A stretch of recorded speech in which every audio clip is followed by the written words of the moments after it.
I figured we're about due an update on bubbles.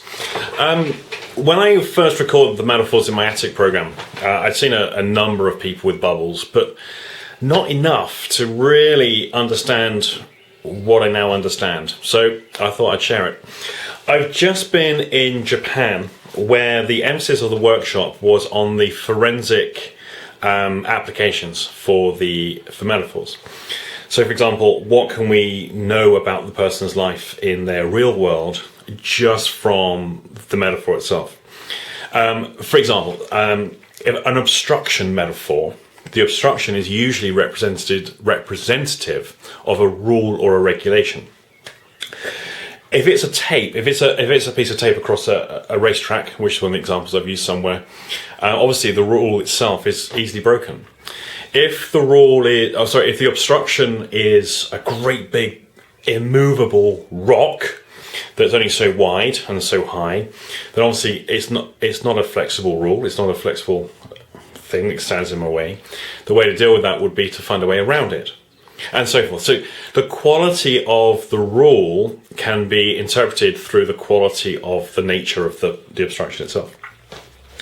Then we've got the physical injury metaphors, or the hurts, which is about relationships. Container metaphors, which is usually about the family and inherited status. We've got elevation metaphors, which are about acquired status, and so forth. I know I've hinted at some of those things in this program, but this is really where the metaphors of movement work has really developed. Now, the other thing that became obvious was rules. No, not rules. What am I talking about? Bubbles. Bubble metaphors still appear to follow three very common themes.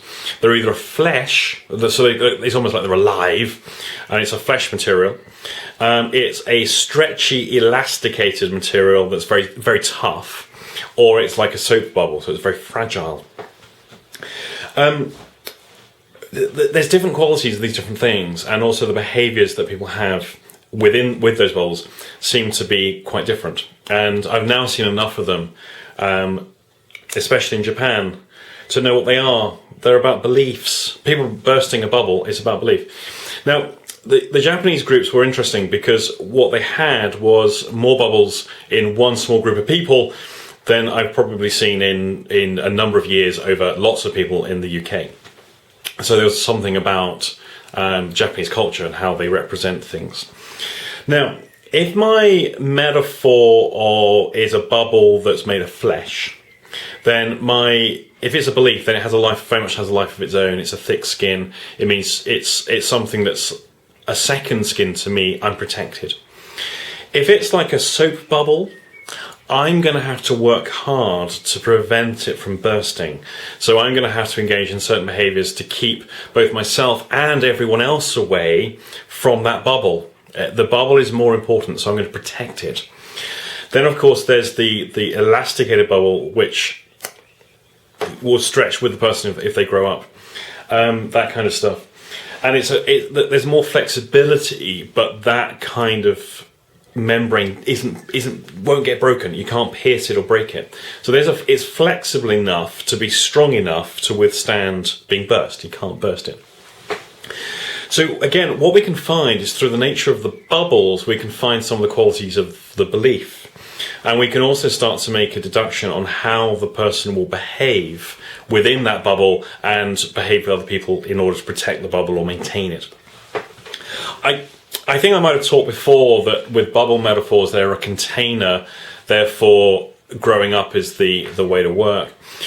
That bothered me a bit. I now know that growing up inside that type of container doesn't work. I'm not convinced the bubble itself comes from family. So whilst container metaphors are family, there's a suggestion that this is a type of belief that originates from family.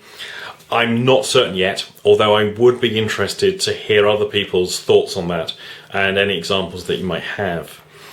So I think that's probably what I've got to add for bubble metaphors at this moment in time. If more come up, I shall let you know. And in the meantime, do please add any comments on this. I'll be interested to hear. I'll see you soon.